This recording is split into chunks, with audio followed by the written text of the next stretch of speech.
Muito bem, sejam bem-vindos ao canal Refúgio Teológico e ao nosso espaço aqui da Escola Superior de Teologia Cristã Turip. Quero agradecer a todos que estão fazendo parte do curso, tá? Tanto do curso de Escatologia Pentecostal, né? É um curso avançado, obviamente, e ao curso em específico, em especial, aqueles que estão no grupo do curso Guia Profético para o Fim dos Tempos, tá? Vocês que fazem o curso avançado de escatologia recebem esse material como o quarto módulo. Mas existem pessoas que fazem o curso de guia profético para o fim dos tempos, que não é um curso avançado, mas é um curso introdutório ao assunto da escatologia. Então, a esses dois grupos, minha satisfação e que a graça de Deus continue com vocês. Hoje nós vamos estudar o tema do capítulo 2 do livro Guia Profético para o Fim dos Tempos. Recomendo que todos adquiram ou em PDF, tá? Ou físico. Eu particularmente prefiro físico, né? Mas nem todos os livros que eu tenho aqui são físicos, né? Infelizmente. Porque o físico é interessante você fazer anotações. Enfim, cada um tem sua forma de estudar, né? Capítulo 2, vamos trabalhar hoje Apocalipse de ontem e de hoje. Eu vou ler aqui para vocês aqui o trecho, certo? E na medida que eu for na leitura, eu vou dar uma pausa e fazer aqui uma reflexão, aqui uma interpretação, aqui uma aplicação do que nós estamos estudando. Então, vamos ver aqui. Primeiramente, o autor diz assim, imagine. Então, o autor, ao criar esse capítulo 2, ele está pedindo a nós, vamos imaginar o seguinte, imagine por um momento que muitos milênios se passaram antes de Jesus voltar na Terra. Supõe que daqui a 2000 anos, um intrépido arqueólogo do século 20, 30, 60, né, desenterre o editorial de um jornal americano no início do século 21.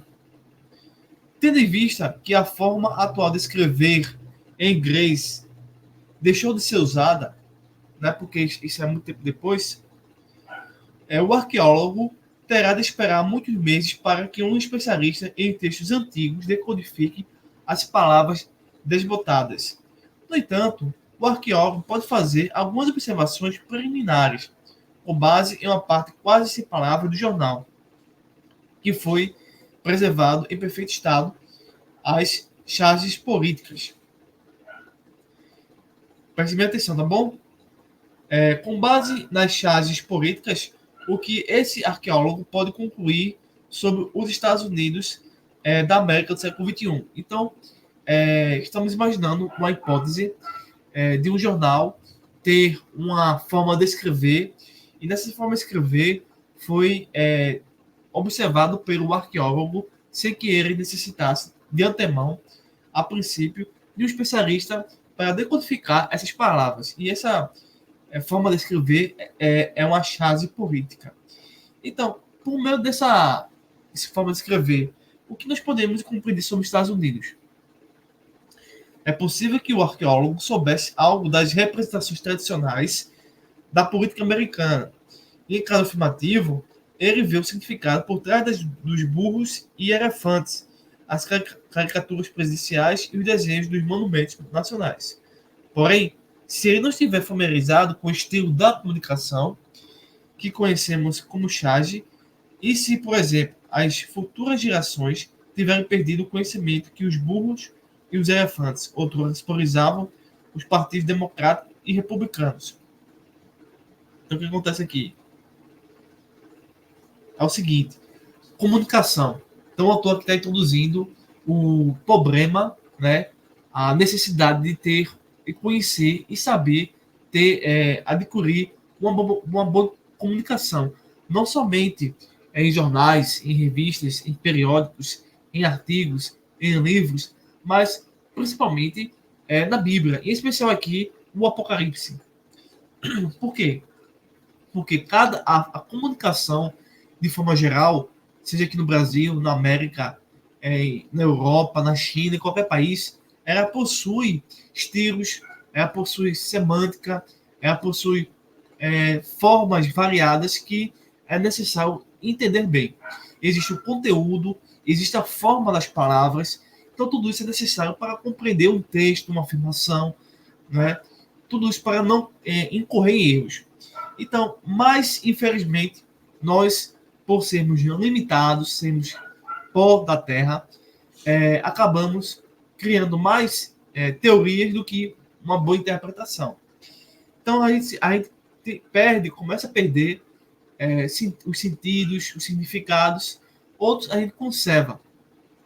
Mas, para estudar o passado, é necessário estar familiarizado com o contexto político, o contexto social, o contexto cultural, o contexto espiritual, o contexto literário. Nós sabemos que a Bíblia tem vários gêneros de literatura, né? A gente vai ver aqui mais posteriormente, dando uma explicação a respeito disso.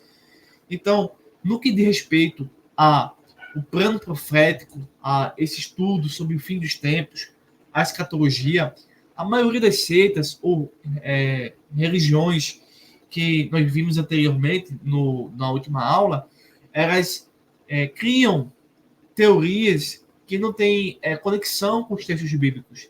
Elas distorcem a realidade para criar fantasias, para criar mitos, e se afastando cada vez mais do verdadeiro evangelho.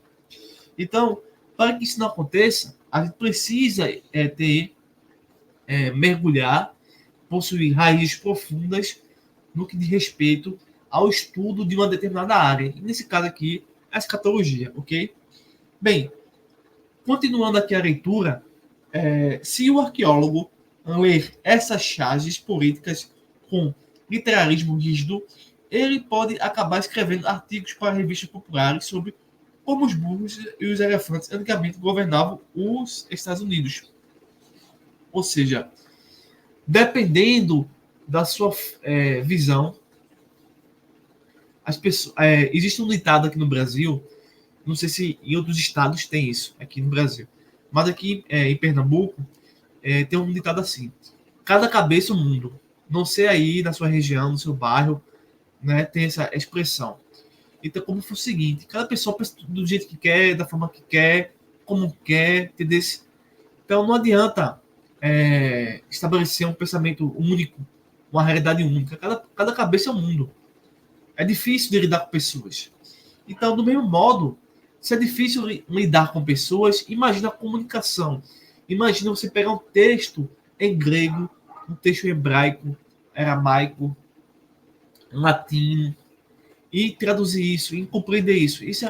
Há uma dificuldade. Então, nós necessitamos de quê? De boas ferramentas, de léxicos, de formas para compreender os temas, os assuntos, as palavras em si, as frases, ter uma boa ideia de semântica.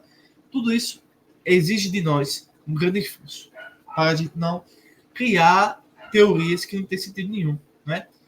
Eu gosto sempre desse exemplo, o catolicismo. Também o espiritismo, o mormonismo, as seitas, como por aí. Elas só verbalizam as escrituras para quando lhe agrada, entendeu?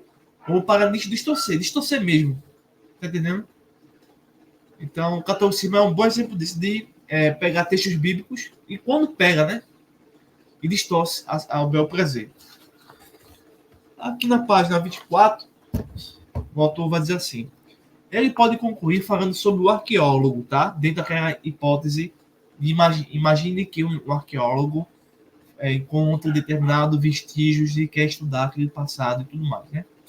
Então, ele pode concluir que quase todos os anos, no mês de novembro, manada de paquidermes e burros entravam em guerra entre si para ver quem governaria os Estados Unidos.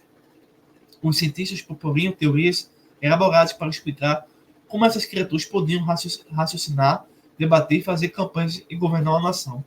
Gráficos complexos extraíam a evolução dos burros e elefantes, de governantes do mundo e animais mudos.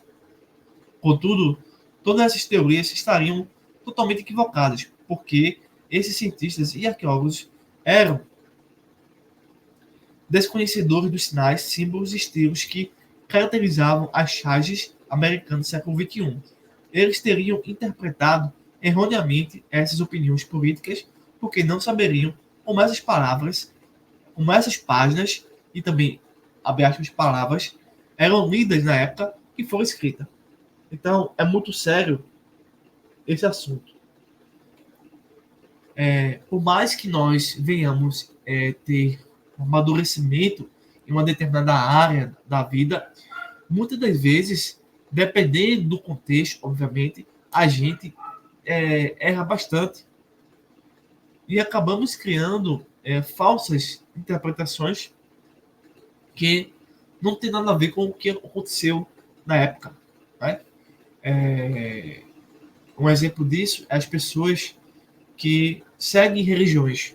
Né? As pessoas que seguem religiões não seguem Jesus Cristo, não seguem o Pai, e não seguem o Filho e o Espírito Santo. Não segue a Bíblia, segue profetas, né? Segue outras coisas que não é a Escritura. Então a gente precisa ter muito cuidado para não produzir erros. Hoje é fácil os cristãos cometerem erros semelhante ao ler textos bíblicos que falam sobre o fim dos tempos. Isso é muito comum, infelizmente. Né? Claro que não estamos sugerindo que as profecias de Ezequiel, ou Daniel, ou de João, no Apocalipse, sejam nada mais do que caricaturas políticas. Estas são segmentos da própria palavra e falando da palavra de Deus. Foram dados pelo Espírito de Deus para ensinar, para redaguir, para corrigir, para instruir em justiça. E não para os povos antigos, mas também para a igreja de hoje e até o fim dos tempos. Ao mesmo tempo, Deus guiou os autores humanos das escrituras para escrever determinados estilos e gêneros que eram bem conhecidos para eles e para os leitores primeiros. É por isso que o estudo cuidadoso das escrituras significa estudar os textos de acordo com o contexto original, histórico e literário. Ou seja, as duas primeiras bases de uma boa interpretação, especificamente a Bíblia interpreta a si mesma. Tá? E nesse ponto, é dito o seguinte, que a Bíblia está acima da igreja. A igreja não está acima da Bíblia, mas a Bíblia está acima da igreja, está acima de mim, está acima de você.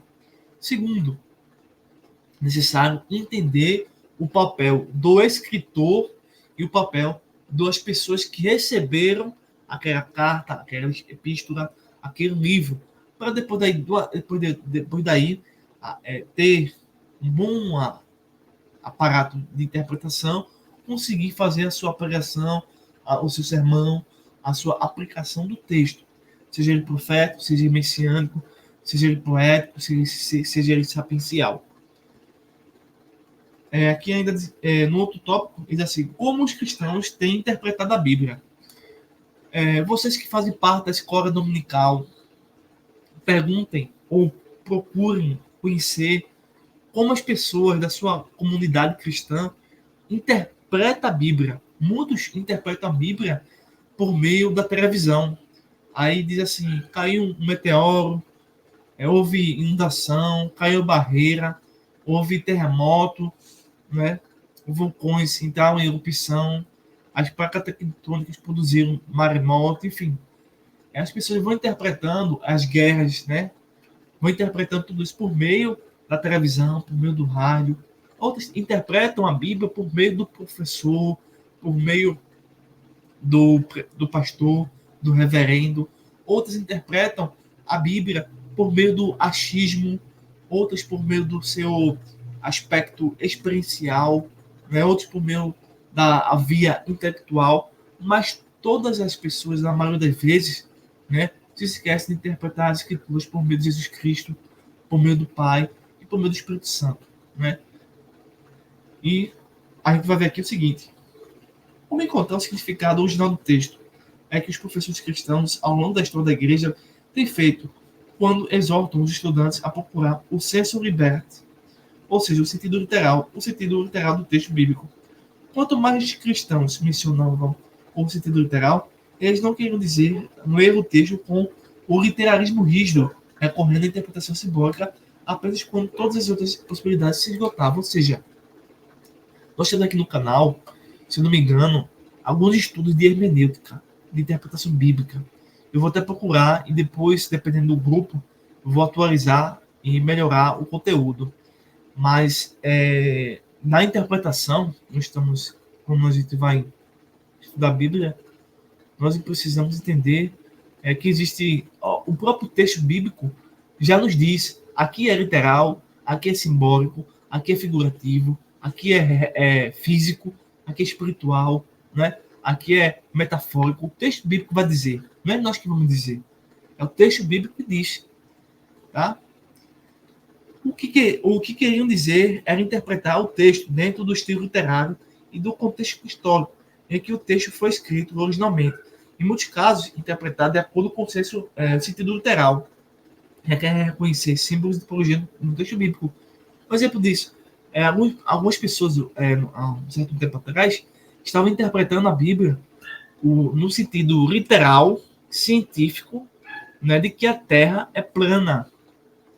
Existem passagens que dá a entender que a Terra é plana, mas isso não é uma conjectura científica, tá? Porque em canto nenhum a Bíblia vai trabalhar questões científicas no sentido da ciência moderna, tá?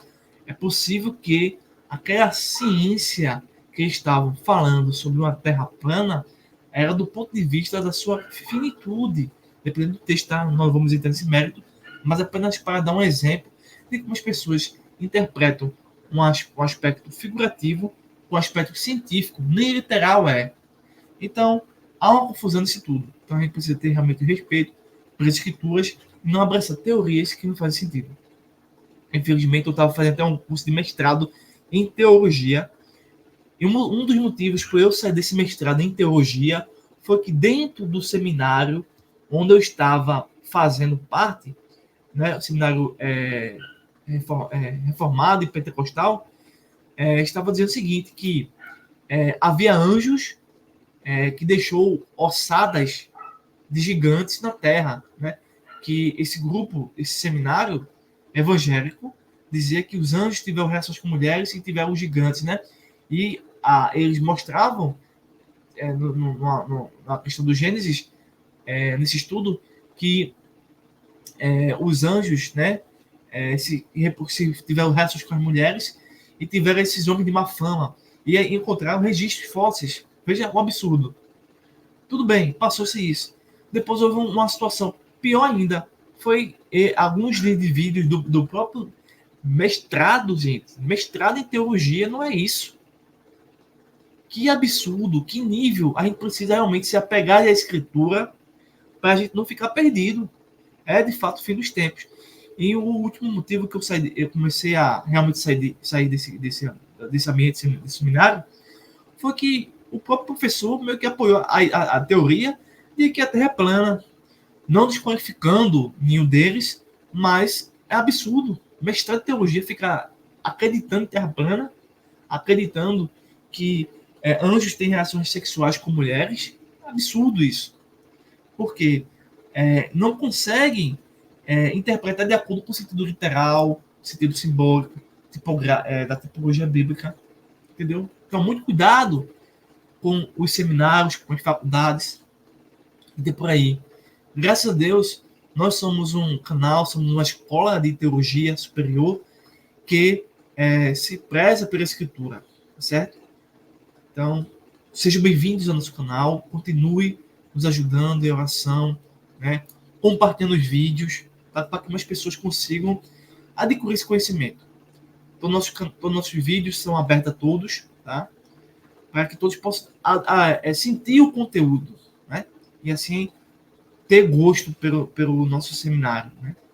Bem, é verdade que os antigos estudiosos medievais iam longe demais com os símbolos e tipologias. Deixa eu dizer aqui uma coisa a vocês. Provavelmente eu não vou ler todo o capítulo, tá? Mas é porque eu estou aqui mais argumentando mais sobre o assunto, certo? Então, os estudiosos medievais que produziram a filosofia cristã baseada em Aristóteles, Boécio, Averroes, Platão, Tomás de Aquino, Agostinho, todos eles tiveram boas contribuições no sentido que você vai examinar esses indivíduos a partir da perspectiva bíblica. Se você analisa esses indivíduos fora da perspectiva bíblica, meu amigo, você vai se tornar um idólatra. Você não pode admirar Sócrates, Platão, Aristóteles, dentro da estrutura medieval dos teólogos desse período, se é a escritura bíblica. O que esse pessoal fez foi interpretar as escrituras a partir da filosofia grega, da filosofia judaica e da filosofia muçulmana. Muito cuidado com isso. Só os pré-reformadores e os reformadores foram os primeiros a interpretar, nesse período medieval, as escrituras a partir dos próprios autores bíblicos, o que faz a gente pensar que os reformadores foram superiores aos que produziram a filosofia cristã. Você não vai ouvir por aí essa argumentação, porque as pessoas não querem que você pense, não querem que você adquira essa informação.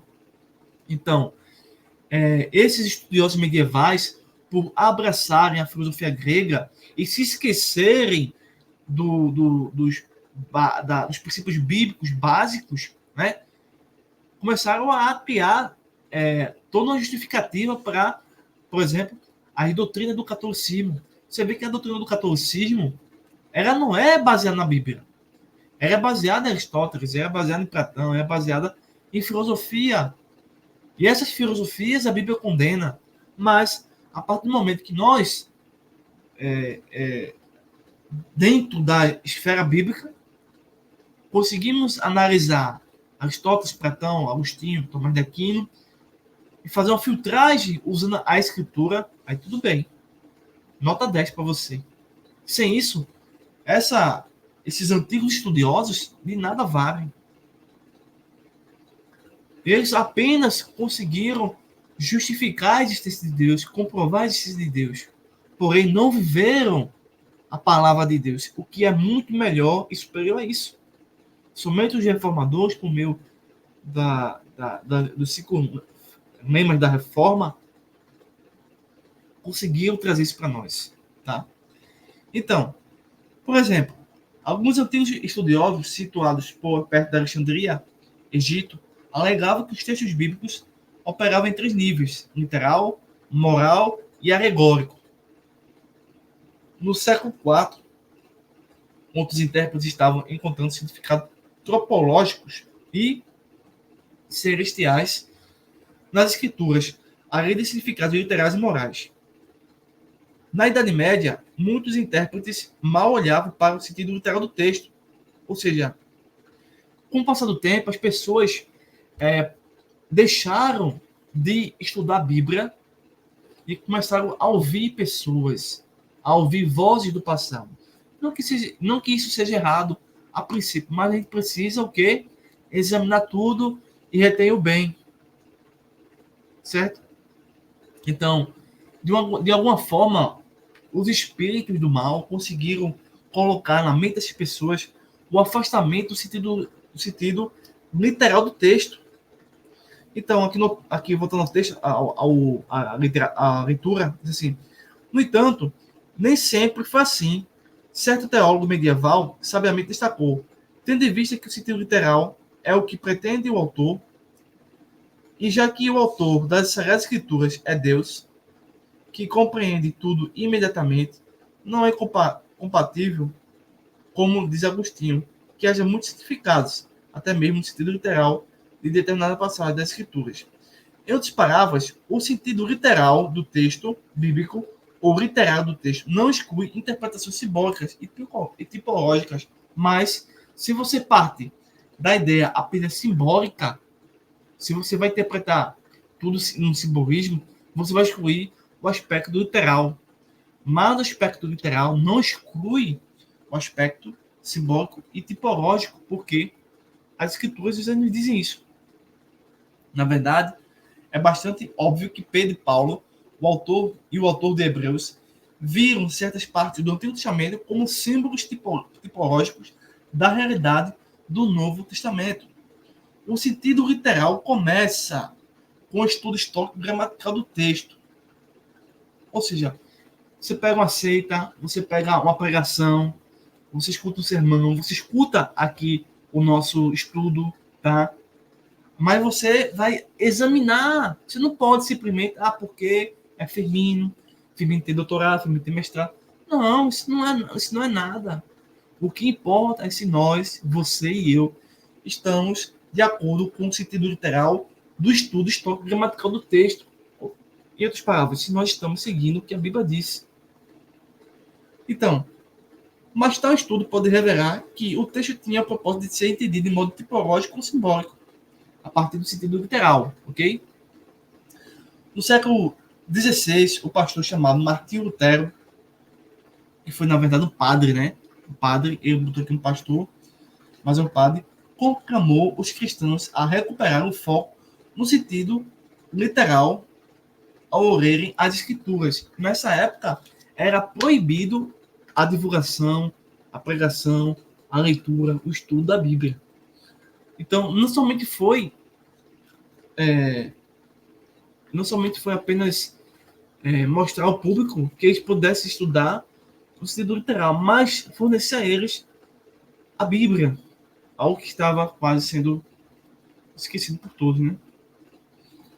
Página 26, eu não vou ler toda a descrição, tá certo? Mas só vou ler assim por cima.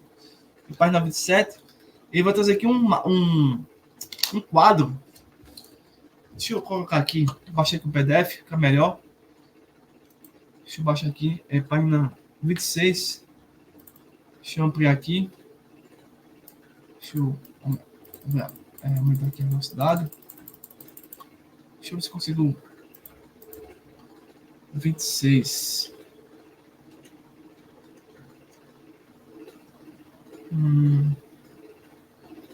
Pronto. Aqui, ó. É um quadro. Deixa eu ver aqui se está aparecendo. Tá vendo aí? Maneira de interpretar a Bíblia. Deixa eu botar aqui para o PDF. Aí tem aqui interpretação literal, tá? Aí nós temos aqui o que essa interpretação literal é? É o princípio bíblico, tá? Procurar por significados histórico, gramatical e literal, tá? Aí tem um método, aí tem a explicaçãozinha aqui, ó, o desafio, aí temos a divisão, né? Procurar o significado histórico, gramatical, retórico, tá? Temos exemplo, outro exemplo. Aí nós temos algumas interpretações moral na escritura. E também temos a interpretação espiritual, tá? Que é, não acho que na interpretação moral é procurar por significado ético. Na interpretação espiritual é procurar por significado espiritual, tropológico, ou procurar por significado celestial, anagógico. Aí tem aqui os desafios, né? Explicaçõezinhas. Não vamos ver. Apenas você vai fazer a leitura e vai entender bem, tá? Já aqui na parte 28, tá? Porque o gênero é importante. Não confunda gênero, ok? Com ideologia de gênero. Ideologia de gênero não é gênero. E gênero não é ideologia de gênero. Entendeu? Porque ideologia de gênero é uma falsa interpretação que um grupo marxista está fazendo para distorcer a realidade e a própria gramática, tá? Mas gênero é a própria gramática das palavras, seja era em português, seja era na Alemanha, na China, em qualquer país, onde tiver uma escrita, seja a própria escrita cuneiforme, a própria escrita hebraica, a própria escrita grega, ela tem um gênero, tá? Isto é, todas as palavras ou era feminina ou era masculina, ou era substantivo, ou era verbo, tá? Ou era adjetivo, e assim vai. Então, nós temos aqui um estudo, né, que o autor vai estar trabalhando dentro de entender bem a comunicação de textos, tá?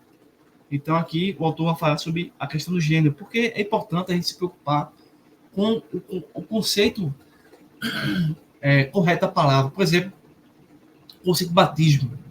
Batismo, ele tem um significado, que é imergir. Mas você vai para a igreja católica, por exemplo, e lá o pessoal está dizendo assim, vamos batizar. Não. Batizar não é jogar água na testa. Você vai para a igreja presbiteriana, Eles têm essa prática, batizar a criança com água, aspergir, né? Jogar um pouquinho. Isso é uma prática católica. Não importa se eu estou interpretando por uma teoria, pela teologia da aliança. Isso é heresia, tá? A igreja presbiteriana precisa ser reformada novamente. Se você é presbiteriano, me desculpe. Essa prática de batizar a criança não tem respaldo bíblico. Porque batismo não é aspersão, não é pingos de água, não é a chuvinha de água, mas mergulho, tá?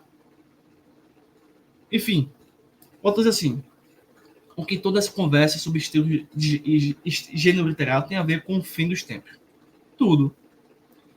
Os textos bíblicos que falam sobre o fim dos tempos foram escritos em determinados contextos históricos que influenciaram profundamente o modo em que os autores registraram as palavras de Deus.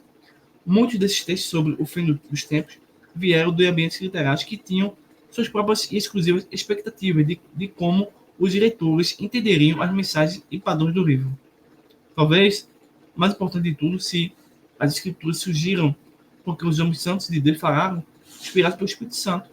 Então, o próprio Espírito de Deus envolveu-se não só com o conteúdo do texto, mas também com os estilos e os gêneros que foram escritos. Então, a palavra de Deus, a palavra espiritual, ela foi conduzida pela palavra e se utilizou daquilo que nós entendemos. Poesia, prosa, né? Figura de linguagem, assim por diante.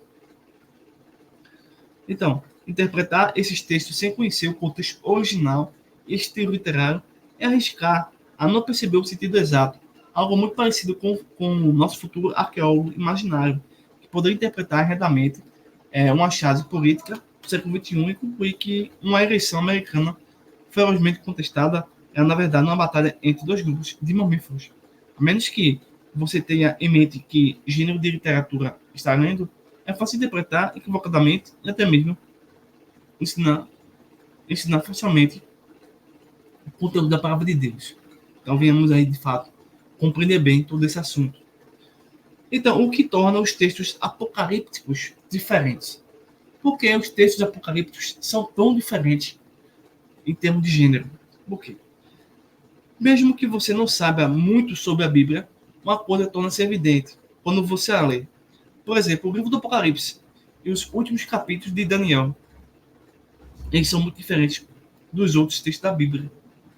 O livro do Apocalipse e a última metade de Daniel refere-se a personagens e fatos históricos, mas não nos dão forma como vemos o texto puramente histórico com os evangelhos, Atos, ou os livros dos primeiros livros do Antigo Testamento. Aqui nós temos aqui no quadro 29, um quadrozinho, deixa eu mostrar aqui, você vê aqui, ó. Isso aqui é importante. Literatura apocalíptica, do grego apocalipsis, revelação ou descobrimento. Então, toda a palavra de Deus, de Gênesis a Apocalipse, toda ela, ou todo pensamento sobre Deus, ela é uma revelação, tá? Então, gênero da antiga literatura judaica, apresentada sob a forma de visões que figurativamente revelam verdades ocultas com a finalidade de segurar o povo de Deus a bondade dos planos divinos durante os períodos de perseguição ou os decretos divinos. Então, o Apocalipse, ele é um mistério, mas dá para se entender. O livro do Apocalipse contém cartas a 7 igrejas da Ásia Menor. Contudo, essas cartas da autora de João não são nada semelhantes à correspondência de Paulo enviou às igrejas em todo o Império Romano. Por falar nisso, não são nem como as outras 3 epístolas de João no Novo Testamento.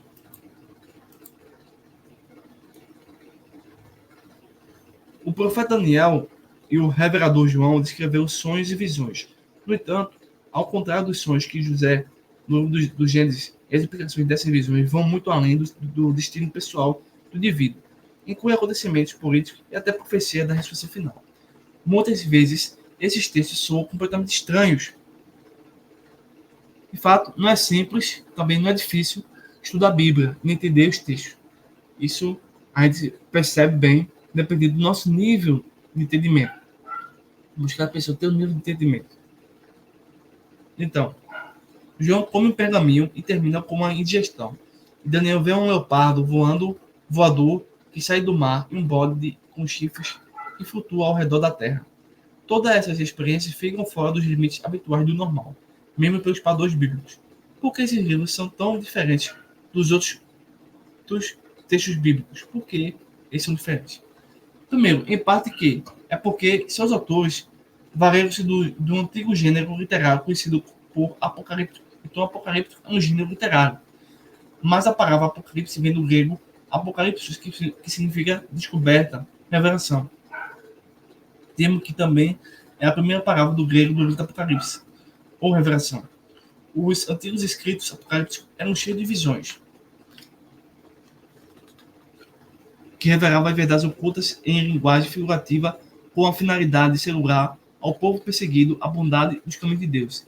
A literatura apocalíptica expressava a esperança e lamentação durante os tempos de opressão. A esperança dizia respeito ao governo soberano de Deus no mundo, combinando com a lamentação de maneira que o pecado havia distorcido o mundo de Deus. O pensamento apocalíptico começou a desenvolver-se entre o povo judeu no rescaldo da derrota pelas mãos dos babilônios, sua deportação e a destruição do templo no início do século VI a.C. Os livros de Ezequiel e Daniel foram escritos durante esse tempo. Ezequiel 37 a 39 e os últimos 6 capítulos de Daniel representam os pré-apocalipses, ou as primeiras expressões do pensamento apocalíptico. Depois dos dias de Daniel e Ezequiel, outros escritos de judeus escreveram o Apocalipse, mas elaborando, que não constam no Antigo Testamento nem no Novo. Há textos que falsamente afirmam que são de Enoque, por exemplo, outros que alegam que são originais do tempo da vida de Abraão, Noé e Moisés. Ainda que o povo judeu nunca considerasse esses textos apocalípticos comparados às escrituras, esses documentos preservavam certas tradições verdadeiras, e os escritos do Novo Testamento o conheciam. Embora o livro do Apocalipse não seja completamente apocalíptico, o imaginário de João assemelha-se ao Apocalipse que eram conhecidos por muitos judeus do século I. O livro neotestamentário de Judas referência especificamente passagens de 2 apocalipses judaicos, o Enoque e a Ascensão de Moisés. Nós temos algumas dificuldades nessa situação. Talvez não dê para resolver aqui. Mas se você tiver essa dúvida, você pode tirar na tutoria para a gente poder conversar um pouquinho melhor. Obviamente, a escritura, esse conjunto de 66 livros, é inspirado por Deus. Mas, muitas das vezes, alguns desses escritores, eles fazem referência, ou citação, uma alusão, ou uma afirmação, ou uma atribuição a uma informação que não consta em outros escritores bíblicos, mas que, ao redor daquele contexto, ou do nosso contexto, faz sentido para que as pessoas possam entender. Por exemplo, hoje nós temos diversos livros de teologia. Eu escrevo sobre teologia, por exemplo, também. Mas, mesmo os meus escritos não são inspirados. Não são, mesmo que seja teologia. Somente a Bíblia é inspirada por Deus. Por quê? Porque, na maioria das vezes, os escritos da Bíblia, como foram produzidos, eles eram seguidos de sinais. Tá? Você vê todo o Novo Testamento, sempre tem sinal, sempre tem maravilha, sempre tem prodígios, sempre tem poder, unção, para dizer, olha, esses daqui são os livros originais, esses daqui são a palavra de Deus. Então, outros livros que não são, eles não têm essa sequência, tá? Eles não são conduzidos pelo Espírito Santo, mas eles atribuem a episódios históricos, certo? E assim, ajudam na construção da narrativa, ajudam na construção do argumento do autor. Ok? Aí aqui na página 31 diz assim: quais são os padrões primários de Daniel e Apocalipse? Compartilham com outros textos antigos, textos do Apocalípticos. Até aqui. Esses textos revelam verdades ocultas por meio de visões. O povo de Deus é encorajado a permanecer fiel durante o tempo de perseguição. O povo de Deus tem a certeza de que Apesar do aparente desespero das atuais circunstâncias, Deus um dia castigará o pecado e endireitará o mundo. Essa é um dos grandes temas bíblicos que a gente vê solucionados por meio da literatura apocalíptica ou escatológica. O autor, deixa eu baixar aqui, isso é importante para vocês aqui, ó. Aqui, ó, o autor, né, falando sobre escatologia. Escatológico, do grego escaton, final, o último, e logos, palavra ou ideia. Refere-se a um estudo sistemático dos acontecimentos do fim que acontece no fim dos tempos. A hora daqui, ele vai falar sobre características da literatura apocalíptica judaicas. Aí aqui, ó, garantia. O autor garante aos diretores que Deus invadirá o presente tempo de maneira a transformar o mundo e estabelecer uma nova e diferente existência para o seu povo. Ou seja, Deus vai banir o mal, Deus vai derrotar o mal, seja ele de qualquer nível, espécie ou qualidade que for, tá? Anjos, os mediadores angélicos transmitem as mensagens de Deus para um destinatário escolhido.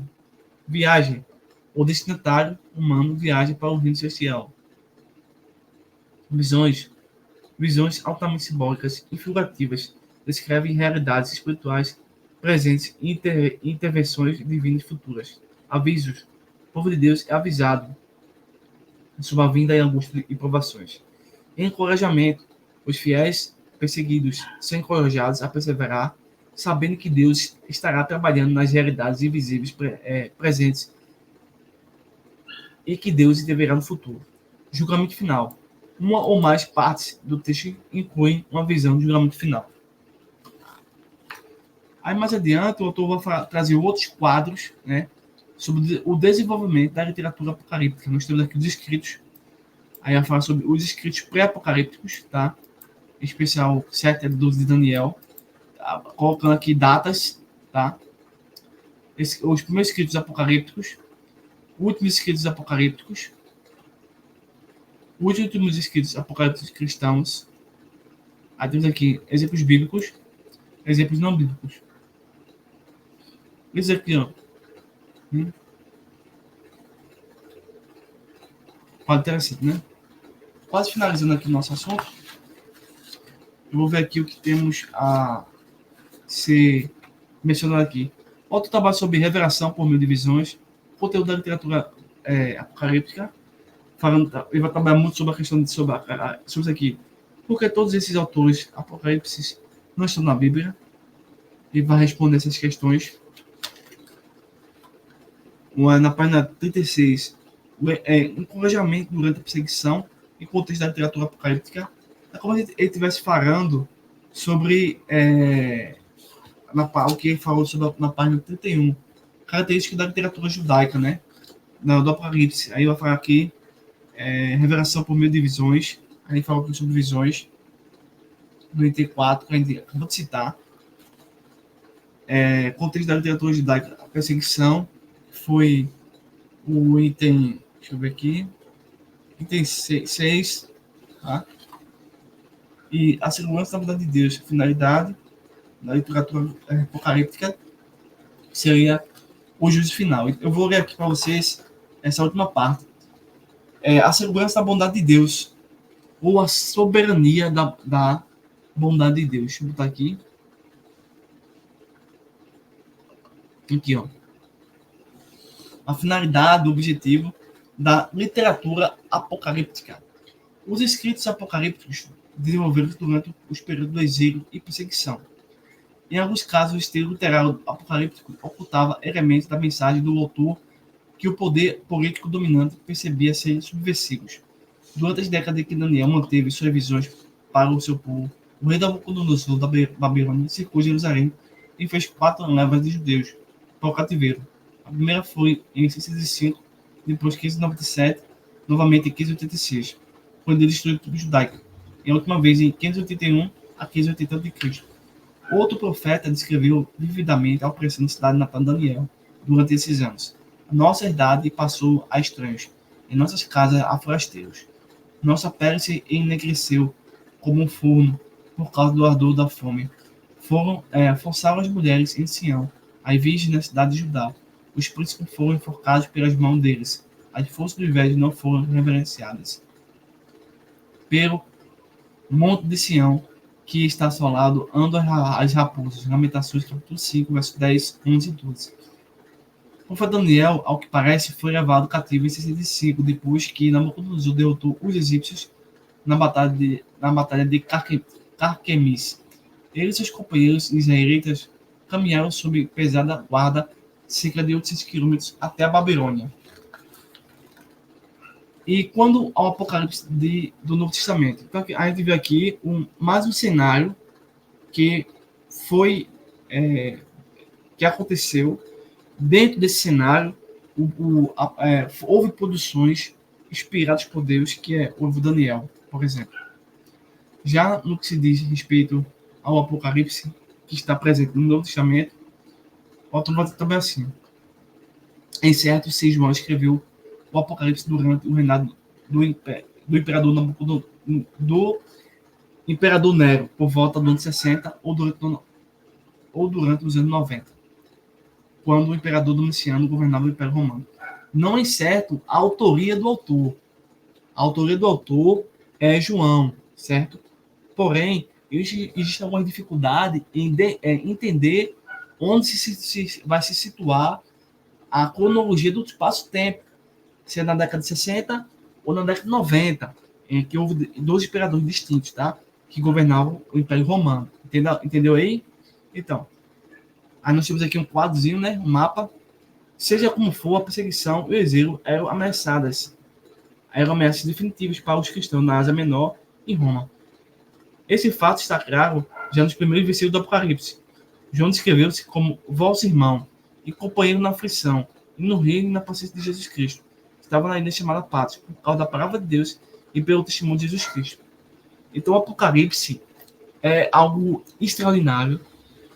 Escatologia é algo extraordinário, porque ela quebra a nossa vida e transforma cada vez mais, tá? Em servos. Veja que o autor, quando escreve a palavra de Deus, ele não está no ar-condicionado, ele não está em um carro, ele não está em um shopping, ele não tem uma família com saúde, né? Ele está preso, ele está condenado numa ilha Patmos. Além disso, mais do que isso, ele diz assim, que mesmo no seu sofrimento, João, o último apóstolo, ele diz assim, sou vosso irmão e companheiro na aflição. Veja que é irmão, mas também é companheiro, porque ele sabe muito bem que Jesus ressuscitou, que Jesus vai voltar. E no reino, não só na aflição, João percebe que é necessário nós estarmos, mas também vamos estar no reino, na vitória de Cristo, plenamente concretizado. Além disso, também na paciência de Cristo. E nesse modo, ele está em Patmos. Por quê? Por causa da palavra de Deus. Porque a palavra de Deus era a verdade que o mundo não quer ouvir. Seja era no mundo religioso, social, cultural, enfim. A declaração de João sobre o exílio em Patmos é historicamente credível. Tácito, o historiador romano, relatava rapidamente que as pessoas suspeitas de serem potenciais ameaças à paz política romana eram exiladas na ilha do Mar Egeu. João foi visto dessa forma.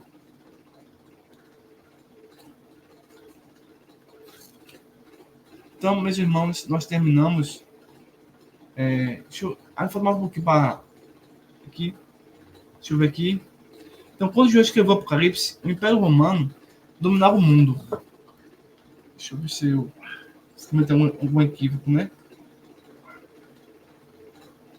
Deixa eu ver aqui.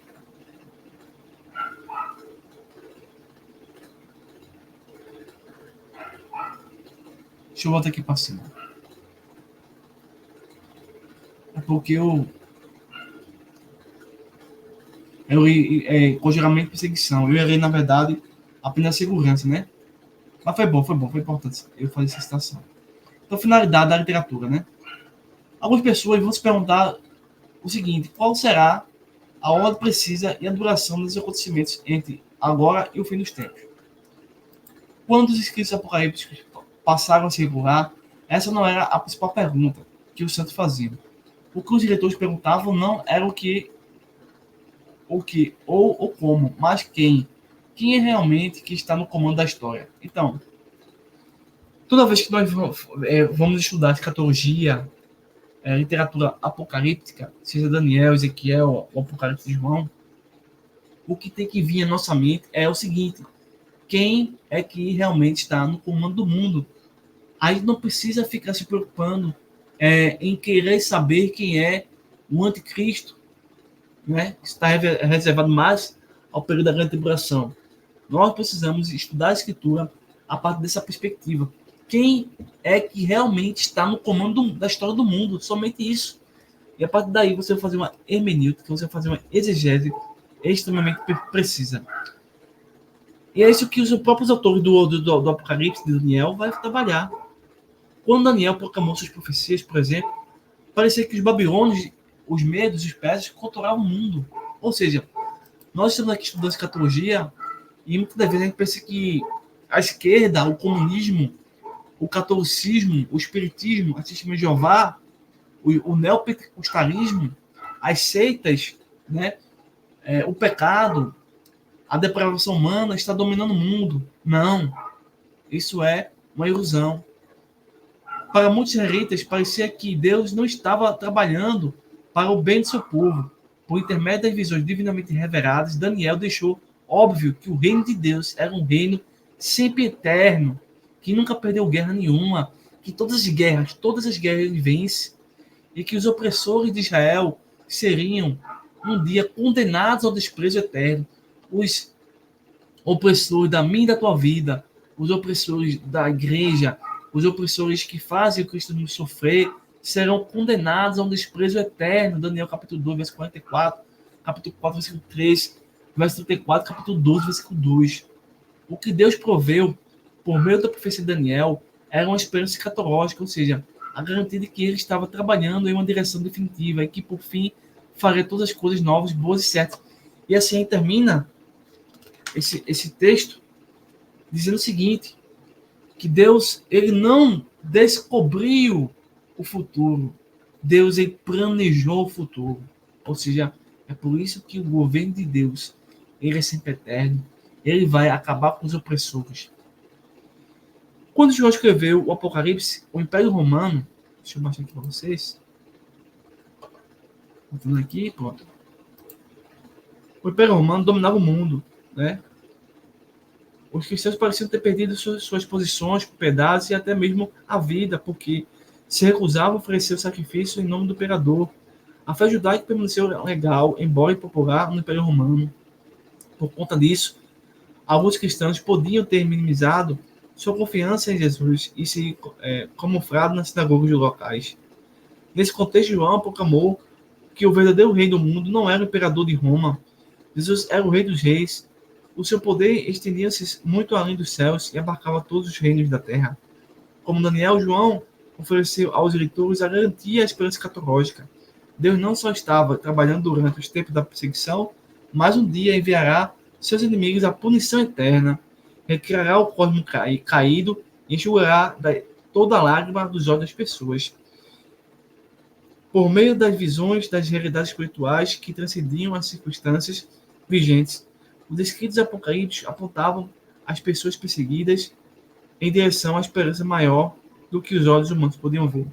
Então, a escatologia, quando bem entendida, ela traz esperança para momentos difíceis de nossa vida. Muitas vezes, a gente procura psicologia, não estou desqualificando o psicólogo, nem a psicologia. Acho interessante, porém, não faz muito sentido. Mas muitas das vezes a gente, com situações terríveis em nossa vida, em casa, no trabalho, a gente somente vê o mal, somente vê a opressão, somente vê a depressão, somente vê a doença, né? Somente vê o desespero, a angústia.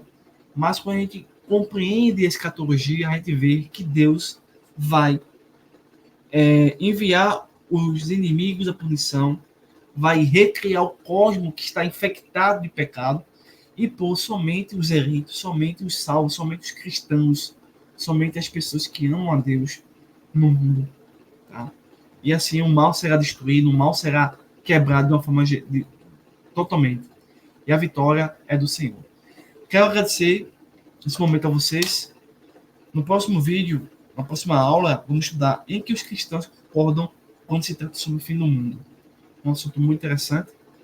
E eu quero agradecer novamente a todos que estão se empenhando, aqueles que fazem o curso de Escatologia Pentecostal e aqueles que fazem o curso Guia Profético para o Fim dos Tempos. Tá? Agradeço a presença de todos. Por favor, deixe seu like, o seu ok, tá? Se tiver alguma dúvida, meu material, procure a nós na tutoria. Então, nosso curso, pessoal, ele é página por página. Então, você não vai ficar perdido, não. Certo? Nos ajude, entre em contato conosco, se matricule nesse curso ou em outro curso, tá certo? Até o próximo vídeo. Bons estudos. Que Deus nos abençoe.